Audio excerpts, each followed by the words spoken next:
An amazing 4 out of 5 Americans say they've abandoned their dream jobs and settled for their day jobs.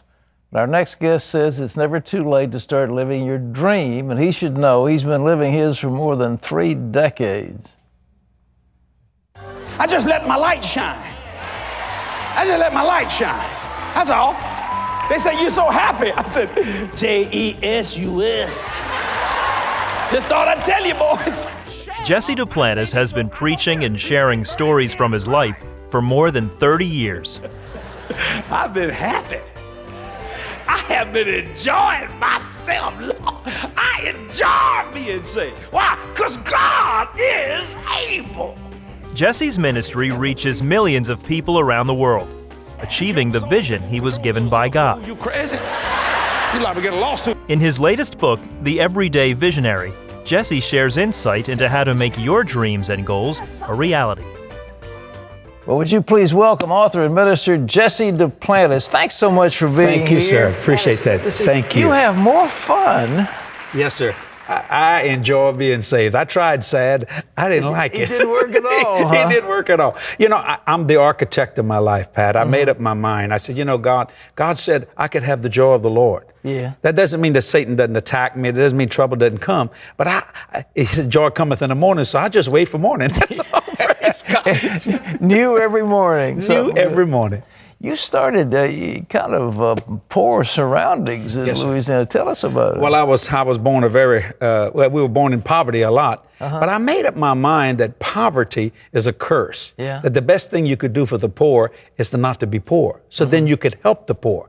So I began to think that way. And my mother said, I always had ideas. I knew I had to do something, but at that time I didn't know what to do. Yeah. So at 5 or 6 years old, you know, Mama said he's a little businessman. Then my daddy asked me one time, "What you want for Christmas?" I said, "Get me a lawnmower." He said, "A lawnmower? What are you going to do?" I said, "Daddy, I'm going in the cutting grass business." He said, 5 years old. Oh yeah, I was ready. You know, because they pay you 50 cents to cut a whole acre then. You know, but at least I was able to do something so I could be a blessing. I bought my mother's first real washing machine. Yeah. Saved my money and did it. And she said, "This boy thinks," you know. I said, I knew I had a destiny and a destination, and I was going to get there. Well, this book, Everyday Visionary, people have dreams, but most of them don't ever get their dreams fulfilled. Yes, sir. And I'll tell you why. Right. See, God gives you a dream, and when he gives you a dream, that's wonderful. But if you don't have a plan to that dream, you got problems on your hand. God gave the most powerful man named Pharaoh a dream, but it didn't help him until he got that slave fellow named Joseph to interpret it. But after they interpreted it, didn't help him neither. Yeah. And he said, "Well, what should we do?" Joseph said, "I got a plan." So God didn't give the power to the man with the dream. He gave the power to the man with the plan. What's this mental mapping you're talking about? Okay, I found out that, you know, people call Abraham the father of faith, but he's more than that. He's the father of mental mapping. He knew God built something. Right. He was looking for a city with foundations whose builder and maker was God. Okay. And at times, he'd say, what should I do? God took him out and said, "Look at all the stars. I'm going to give you children like that." Now, he told him that as an old man. I mean, think about that. But he had to put it in his mind. So this is not a self-empowerment book, because I want something that works.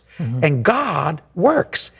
But you're going to have to work it, what he gives you. And I made up my mind that God will do whatever we can believe for. I read it, you know, when your memories overwhelm your dreams, you're in serious problems. Yes. Yeah, if your memories are bigger than your dreams. Yes, sir. And the reason for that is people are always living in the past, but the past never sees the future. See, so, I mean, every day I am looking forward. It's not just one vision. It's an everyday vision. If he told us to go in the world and preach the gospel to every creature, well, let's do that. But how do we do that? Well, that's easy. All we got to do is step out by faith, and God will do the rest. That's right. I have convinced myself that God can't lie. I am persuaded. I'm persuaded, brother. What do you see coming down the road? You know, there are all kinds of things happening in our country and around the world. Has the Lord showed you anything? Yes, sir. I'll tell you what's happening. God says, "You're the architect. I'm the architect of my life." There's a lot of trouble out there, but God has an answer. A person told me the other day, I can't afford $4 gasoline. I said, I remember my dad couldn't afford 29 cents a gallon gasoline. That ain't gonna change it. I said, what you need to do is don't make a living, make a giving. If you live by your giving, God'll make a living for you. I'm preaching now, I can't help myself. You keep on. What about these destiny killers you talk about? Oh, there's always someone trying to destroy your dream. When people tell me, Pat, that I can't do something, they just told me I could. I don't, why would God tell me to do something? When God told you to start CBN, it was impossible. But you know what? You did it. Oh, yeah. Because you knew God spoke. Instead of just believing that God spoke. I like what Paul said, I know in whom I have believed. And when you know something, it's going to come to pass. I can't tell you how many destiny killers we had. Oh, no, you can't do it. You can't even get into the front door. Right. Oh, yeah, I've heard about that. And they want to destroy it. And I asked the Lord, why do they do that? He said, because they see you getting to your destiny and destination, and it causes them to look at themselves and say, I'm not doing what God told me to do. So if they can criticize you, pull you down, it makes them look a little better.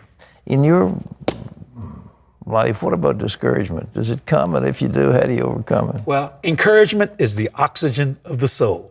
I encourage myself. I did something the other day. I just stood in front of a mirror and I said, Jesse, let me tell you what God thinks about you. And by that time, I had a revival going on with myself.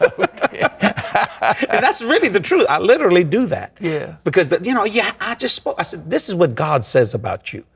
No matter what man says about you, what did the Lord say about me? I'll tell you one thing. I've stood in front of that mirror. I was preaching to myself, give an altar call and answer it myself. I see that. I see that. And I tell you, it's one of the most amazing things. The Bible said David encouraged himself in the Lord.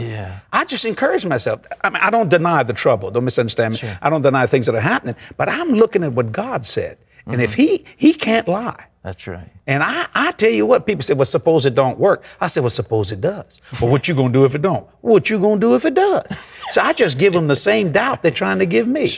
And it just works. Well, Jesse, it's a joy having you with us. And this book, where can you get it? Everyday Visionary? You can get it in all bookstores everywhere, also on our website for our ministry and things of that nature. We're really excited about it. All right. It will minister to people. The Everyday Visionary, from a man who's got vision and just bubbles over with enthusiasm. So good to have you with us. It's an honor to be here, sir. God bless you. Thank you, sir. God bless you.